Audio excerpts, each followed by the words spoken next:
Hello, thank you for taking the time to watch this presentation about the reopening for the Ellsworth Community School District. Today's goal is to provide the basics of our reopening plan, along with some specifics to give you some of the flavors of what our schools will look like upon return. Just wanted to quickly talk about the ideas of the planning that's gone into this since the COVID-19 springtime situation we ran into, and then through the course of the summer. We've really spent hundreds of hours now with groups, including up to 40 different people now that have really been involved in looking at how we go ahead and open our schools. There's been a number of statewide agencies and statewide meetings that we've been involved in. Department of Health Services, DPI, my organization as the school district administrators, the WIA with ongoing meetings there regarding sports, CISA 11 statewide meetings, but also our local plan. Our team just put a tremendous amount of time and effort into this as we've been working towards opening our schools. We've also been working very closely with the idea of the Pierce County Public Health Department with the Department of Health Services reopening tool. And we had to put a large document together looking at the ideas of how we reopen our schools. We then presented that to the local Pierce County Public Health. We thank them a lot for the involvement and also the support they gave us through this time. In talking about this, I really want to emphasize number one, and this is what all districts obviously have to say at this point, that our plan is fluid. We know where we are today, we know where we want to go, and things can change, and we know things do change over time. So with being over a month out, please keep in mind there will be changes. Again, it is a plan we put in place. We have a lot to do yet, a lot of planning that is going to be taking place. It is a work in progress. We will have a number of building-specific procedures that are currently being worked on. In fact, we've already met with staff a little bit about that. We continue to work with staff in building those procedures and putting them in place. Transportation procedures. Our transportation will largely look very close to what it is today, but looking at certain tweaks that we can to provide the transportation the best way we possibly can. We're also going to have to pay attention to local and statewide COVID trends. That as things happen, we see dramatic increases in COVID trends in the area and statewide. We may see changes that take place, along with what other districts are doing. And I will say that what we're doing here in Ellsworth is very close to the majority of the districts in the area in looking at the ways they're opening their schools. We have to be very honest about the fact that intermittent closures may be a possibility through time. Local risk factors. If we do see the local risk factors increase dramatically, it may cause us to close. If we do have cases of COVID-19 in our students and staff in our district, we have to see that as a possibility. And the fact of the matter is that every single one of those cases will need to be evaluated on an individual basis as to how it affects the schools as a whole and who it does indeed affect. And lastly, districts in a real situation are dealing with the ideas of possible staff shortages. I'll explain that a little bit more later on, but with the ideas of COVID or even just general illness and being on the safe side, there may be situations in which, let's say the regular flu came through, in which we simply don't have the staff to be able to operate. And I'll talk more about that, but we have plans in dealing with that situation. So the plan itself, these are the basics of where we're at right now for opening our schools. It is a 5 days a week full return to school for all students. We have our interim session that is voluntary, obviously. We had 86% or so of our students attend last year. Obviously, even more important this year that students, if possible, attend that interim session to get back in the swing of things, get back in a rhythm. It's a major focus of getting our kids back to school, but also talking about the ideas of the remediation opportunities that we're going to provide during those interim session days. The first regular day is September 1st. We are providing in-person, obviously, for everyone that chooses to want to be here in the district. But we also are going to have a very, very robust online learning opportunity for parents. Much more information is going to be coming out about that. We will be reaching out to families to have them express to us if they're looking at going online. It will be different than it was in the spring, that we'll be using the Google Classroom, Google Slides format. And we're working with the staff. They're going to be providing that to students, the best ways to possibly do that. For those of you who were involved in the June summer school, you got some taste of the Google Classroom idea. Orientation open house alternatives are being looked at. We're not going to have the traditional open houses and the orientations. Our building administrators will be communicating with families, parents, students, much more about the opportunities that we are going to be putting in place. But those types of large events simply are not what we're looking to do as a district at this point in time. Regular bus routes will be running. We will be, as I said, tweaking them some, but we are not in a situation in our district, because busing is such an important part of our operation. We aren't going to be able to add second routes. We aren't going to be able to truly physically distance on our buses. They will look very normal, but there are some tweaks that we're looking at, the possibility of evening out routes the best we possibly can to have the fewest number of students on routes. We'll also be reaching out to families about the idea of people's interest in driving their own children to school versus riding the buses. 5 days a week, know that we're putting many practices in place in our buildings. We're working on those, we're working every day. The key there is we're going to be communicating with you as a public as we go. Look after this, this presentation by me, that many of the communications will be very building specific. So we're really giving the people the flavor of what our school's operations are going to look like. One major change we did is we have made the investment to purchase more Chromebooks. So we are moving to one-on-one technology now. That is going to allow us to not have kids share the Chromebooks all day. And there's going to be a lot more coming out about that, about kids bringing them home, not bringing them home at certain age groups and such. But it's really great for us to know that we're not going to have that situation. So each student will have their own Chromebook, which they use. One major thing that we have to do as schools opening up is a recommendation, is we now have to create a second health room in every single building. And along with that, we are going to have a new health aide. We've hired hiring both for the middle school and high school. Anyone that has COVID-related symptoms during the course of the day, our health aides would put them in an isolation health room versus the regular areas where we're dealing with whatever else we're dealing with. This is mandatory for schools, and it is something that we're going to be putting in place. Additional staff, as I said, health aides. We are hiring custodial help with all the additional cleaning procedures that we're going to be putting in places. And then also substitute staff. All districts are facing a substitute staff shortage, so we're kind of being more innovative there right now and actually hiring people to be substitute staff on part-time contracts versus on an as-daily basis needed, because we know we're going to have needs for these staff coming in. Additional cleaning, as I said, we're really combing through the idea of those high touch points, your light switches, your doorknobs, a number of different things, and that we'll be cleaning more frequently, along with student desks on a daily basis, things like this, to really make sure that we're keeping good, clean practices.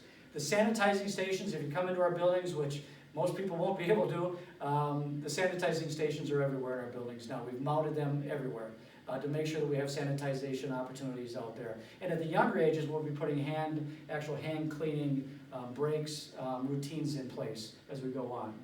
A big change that everyone has to know about coming in our public facilities is there will be no drinking fountains available. So the bottle fillers are key. And we're in a situation where all kids and staff will have to bring their own bottle fillers, or bottles themselves.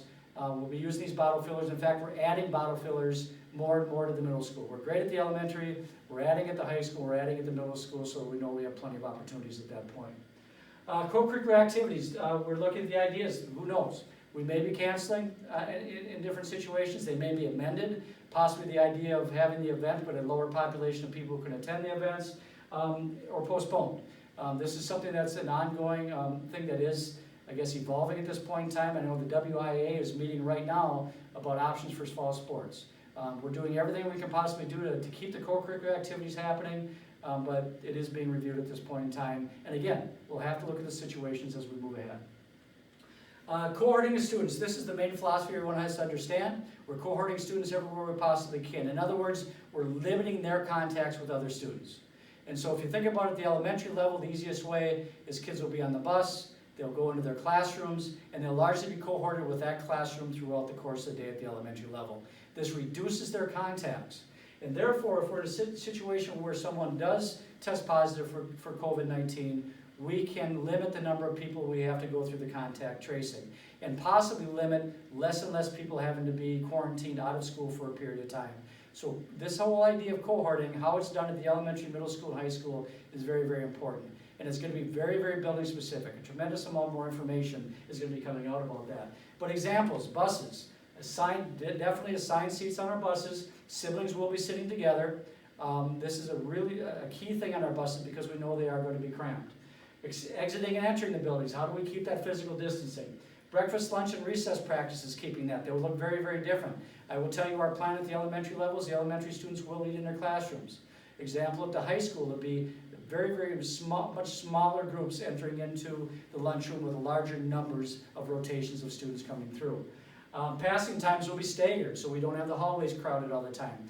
Backpacks are now going to be allowed in the classrooms at the middle school and high school level.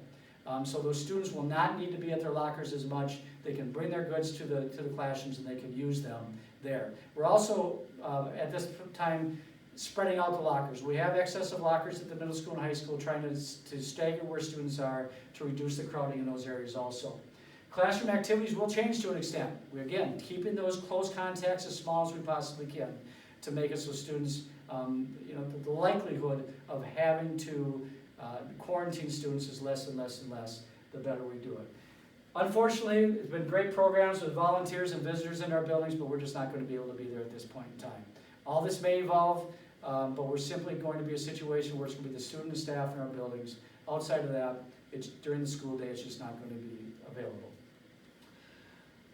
Other ideas that is out there is the idea of illnesses. Right now, and this is an evolving situation, but if a student or staff member exhibits COVID-19 symptoms, they're going to be isolated and sent home as fast as we possibly can. If we move to the ideas, this is probably the most important one out of public health right now that affects both staff and our organization and students. And that is the idea if someone displays the symptoms. The old idea would have been if you had fever, whatever, 24 hours, gone, you can come back. It's now if you're displaying this broad listing of symptoms of COVID-19, you would be out for 72 hours. Again, this is currently under review. I'm hearing some possible changes on this, but as families, we need to plan for that. And for us as an organization, you can imagine teachers out 72 hours at a time. I go back to that staff shortage issue. We're hoping to see some amendments in this. We're hearing some possibilities of that, but that is where we stand right now. The COVID-19 symptoms, here they are, all right? And we talk about fever, but really it's all these. It's a very broad list, and this is what makes it very complicated. So it's not just going to be fever that would hold somebody out. Any one of these, especially in the younger ages where we know they display differently than fever, it may cause us to be able to say students simply cannot return for 72 hours. Now, the last slide that I have here really talking about specifics is a topic in our society we know, and it's been a topic evolving in districts here for a period of time, and that's the idea of face coverings. We've had it in place for our staff that if they are within 6 feet of each other, they must wear a mask, all right? They can take it off when they're not. We're really implementing this for staff and students now at our August summer school. That is a big change. And I will say that right now we're looking at the same idea for our regular school year. That when any student or staff is within 6 feet of each other, not physically distanced, they will have to wear a face mask.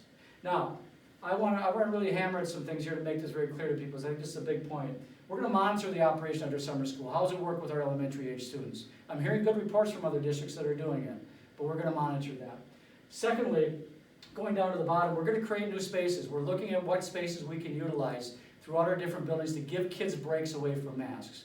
We really feel at the elementary level, by getting some of the other things out of our classrooms, that we can space it so kids, if they're at their individual desks, large group instruction, they will not need to be wearing a face mask. So that eliminates a lot of time for the elementary. Middle school and high school are a little bit more difficult. We have trapezoid type tables, 2 people sitting at tables, larger students, smaller classrooms. So we have to look, where else can we get these students? Is it outside parts of the day? Our library spaces, our computer tech labs that we're emptying computers out of. We know we don't want students to be in our buildings wearing masks the entire time. So we're going to look at every possible way we can reduce that. But it is the direction that most districts are going and a real trend that we're seeing. So stay tuned, a lot more happening along with that. The last thing I just want to say is our next steps. Give everyone a clear idea. We are working on the specifics. The building level administration, staff will be communicating with you in the coming days and weeks, getting a lot more information out there about exactly how everything looks in our buildings. That's all being worked on and coming. We have to monitor what we're doing with COVID-19, where the trends go, what happens, and we're gathering input from staff and community. Obviously, we're going to get reaction out of this. The video today, as more information comes back, we'll get good questions, and we want to be able to answer those and provide people so they are comfortable with what we're doing. We do have a special board meeting on August 4th. We're going to make it so the board, we're continually having discussions and continually providing updates. So August 4th at 6 o'clock, we've moved that. This is a special meeting now. So the board is getting an update. And we're going to have all our admin team answering questions, providing more and more specifics. So almost every week we're in a situation where we're able to provide that to everybody. The regular board meeting provided that August 10th update, and then just continued communication, like I said. Get ready as parents, get ready as a community. Things are just going to continually roll out. Staff meetings are ongoing. The communication is happening within our staff. The staff is excited to come back. We've had great meetings with them. We just have a lot of details to work out. But the idea for all of us right now is 5 days, a week, full coming back with a lot of stipulations put in place. I hope this helps out. I hope it gives you a picture of what we're looking at. And again, feedback, we're looking for it. Board members I know are looking for it. We're looking for it. We feel we're pretty close to where most other districts are going. And if things continue in the way they are, we're going to be able to have everyone back here in our Ellsworth schools. Thank you for taking the time.